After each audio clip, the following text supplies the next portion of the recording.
Hey, this is Bobby from the Gooncast. This week, the Goons are talking about NBA fantasy. We did a draft and we have a lot to say about it. So tell us what you think in the comments, like this video, and subscribe for more Gooncast videos every single week. Who is it?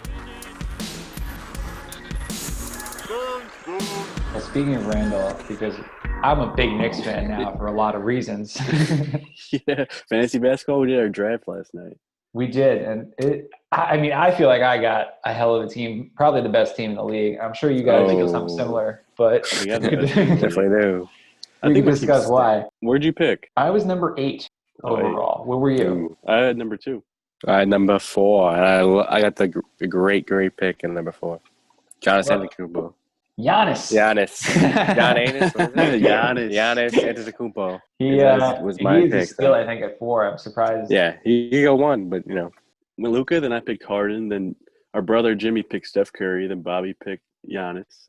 Honestly, I was really hoping that. Yeah, I knew I wasn't gonna get Luka or James, so I was hoping. I hope Jimmy doesn't take Giannis, and he didn't. Yeah, I'm surprised neither of you took Anthony Davis though. Davis. I don't know with his injury history. I like Giannis more, and Giannis is. I think he's a bit better. I was surprised with a few things. I had the 8th pick, and I was surprised that Lillard fell to me. And Karl Towns fell to 7th. Yeah, that was crazy. I was going to grab him. Lillard's about 8. He's about 8, I'd say. I considered him if I had like 3, 4, 5 Lillard, maybe like over Steph. I think he's going to have an insane year. The other thing is not that these players aren't good, but fantasy basketball, I found out last year, is so much the way the league works with the rest now. That really is so big. It's going to be such a weird year. We don't even know what we're in store for yet with COVID and everything. So I was saying in the chat, I'm not drafting anybody under 25. I think I did that for a while just because last year I played Kawhi, and that didn't work. Last year you had all the old men. This year you'll have all the partiers getting COVID. That's true, actually. The young boys. You had a good first couple of picks. Who were they? I got Lillard at guard. Murray at guard was another pick. I forget. Oh, yeah, Murray's a really pretty good steal. You got him 3rd or 4th for sure, right? Yeah, I got him, and I felt good about it. Tatum might have been my – Oh, yeah. Oh, yeah, Tatum. You got Lillard and Tatum. Yeah. First 2. Yeah, that was my second pick is Tatum. And that was another one that I was like, nobody's grabbed him here because it had gone back at that point. Probably, 12 overall, 13 overall at that point. So Pat got LeBron and KD. I was surprised he did that. 9/11. Interesting way to draft, but those are 2 great players. One kid I'm playing this week, Neil, his team, he has like Chris Paul. He stole Chris Paul from you. Yeah. Oh, yeah. He has Zion Williamson. Both injury risks. I think he has someone else too. I forget who. But Joel Embiid. That's a lot of upside, and Chris Paul. A lot of upside. I think Zion's gonna have a monster year. For sure. I got Giannis. And then the thing about my second pick, I was deciding between 2 guys for my second pick. Who? Mitchell and Jimmy Butler. But by the time my 3rd pick came around, I ended up being able to sneak, and I got Butler with my 3rd pick. I made a big move getting Mitchell with my 2nd pick. I was like, I don't know, but I think he could be a low-key MVP candidate kind of guy. Definitely. I think he could be make a jump. Well, my top 3, I started with Harden, and I had the 2nd pick, so my 2nd overall pick was like 18th or something. I got Bam Adebayo, which is pretty sick. That's a good pick. We had him last year, and I got him like earlier than he was expected to go, and it worked out. And then I went with Ben Simmons, I believe was my 3rd. And I think he's having a monster year. 20, 10 steals. I think actually I managed to get Murray in the 4th, and I grabbed Ayton. 4th. Ayton's a good pick. I know you're getting Ayton, but I consider getting him over a Bam. monster year. With Chris Paul, he could be a 20-10 guy with blocks. Chris Paul's going to feed him. High field percentage. And then I got a lot more true centers. I have 3 true centers. I have a few good centers. Giannis is the center. These 3 guys I got only play center. They're devoted. Who? Which guys? Ayton, Mitchell Robinson, Mitch. And then Valanciunas is the other true center. That's tough because there's only one C spot. It's going to be interesting for you. I think Valanciunas is a good player, but I was taking my garbage out, and I came back and I had him. Oh, yeah, he was sitting there for a little while. I have a crazy top 3 centers.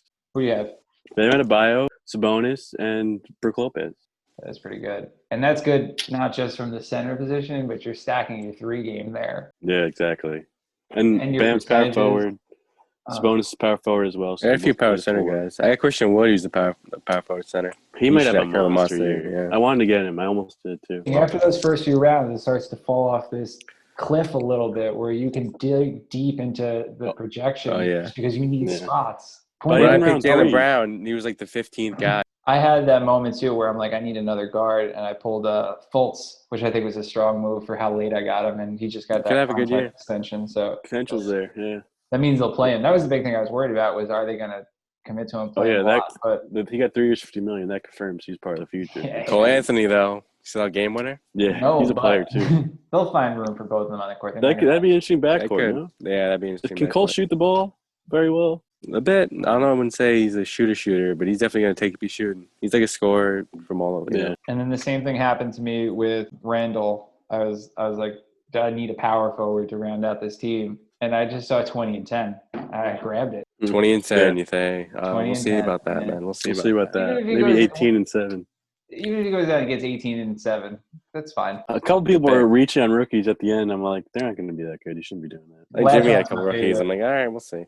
Last round's my favorite, when everybody's like reaching for like quickly. And I got a great last. I made sure not to reach at all. I didn't reach with all my last pick. I got the starting center for the Toronto Raptors, Aaron Baines. I got Jared Allen with my last pick, and I think he's going to That's a good pick too. He could be the starting center for the. Got Joe Harris. That's a good pick too. He's a shooter. You got your last pick though. Round out on the reviews. I felt good about that too for the last pick while everybody's playing games. Who was your last pick? Yeah. Joe Harris? Yeah. Damn. I guess he's not going to shoot a ton, but still, that's a good pick. I think Baines is a steal out there. Starting center. He could average a double-double and be a three-point machine. My second last pick was Baisley out of Oklahoma City. He was supposed to maybe surprise people. That's where the real skill of the draft comes in, is where you're snagging these picks at the end. And in the pickups. There's always going to be pickups. Exactly. There's always gonna be a guy who surprise people at the start of the year, so you want to get those underdogs at the end who might actually show out and do something. My big late picks were, I think, Bertans and Dragic. Bertans is the one, Dragic. Oh, and Steph Curry. Oh, forgot about him. Oh, yeah, you got Steph Curry. Big role on Philly. Hit a lot of threes. Last category pick I wanted to ask about was the good old injury pick. If somebody's injured now, but it's going to blow up later, because I got Porzingis. I was going to say, I honestly think he's going to have a hell of a year once he gets back. Yeah, he could be back. I wanted to get him, too. But I didn't want to get him too early. I want to see if I can get him late. Dude's also an injury machine, though, right? That's true. He's an injury risk is there. We'll see. And this schedule, yeah, I definitely didn't really want to pick him. I'll say that. He fell pretty hard, but I think if he plays healthy and at his peak, he could be one of those. He could be like a first, second round, third round. Be a second round, yeah, for sure. If he's healthy, he's a stud. Just wait. There's a waiver wire sleeper out there. There's already someone on the waiver I desperately want to pick up. I'm not going to because I already like my team so much. Yeah, I've seen some names out there. I don't know if I should say the name because you guys are in the league. I might go look. Exactly. Yeah, I was going to say maybe we could give some waiver wire pickups, but we can't. Can't give it to each other. I'll say his name. I don't care because I'm not driving him right now. Norman Powell's there. He might be the 6th man of the year. All right, me and you got the same idea because I was actually waiting for him to clear waivers because I have Zingas in the injury spot. There you go. So I was going to grab him. He's going to score this year somehow, some way. He scored a lot last year. Yeah, you had him last year. They probably need more from him this year. Definitely. I think they're not going to get that much of him, but Aaron Baines might be an all-star this year. He might have 20 and 15. I can see why you think I don't know. No, Baines is really talented. Baines is awesome when he started last year, and he only got that reduced role because obviously the Suns are all in on DeAndre Ayton as a starting center for a team backup center. I'm worried about him getting hurt. That's his issue. That's true, but their backup center is not even a real center, Boucher. So yeah, they need. He's a guy who might produce big minutes. Baines. Let's go.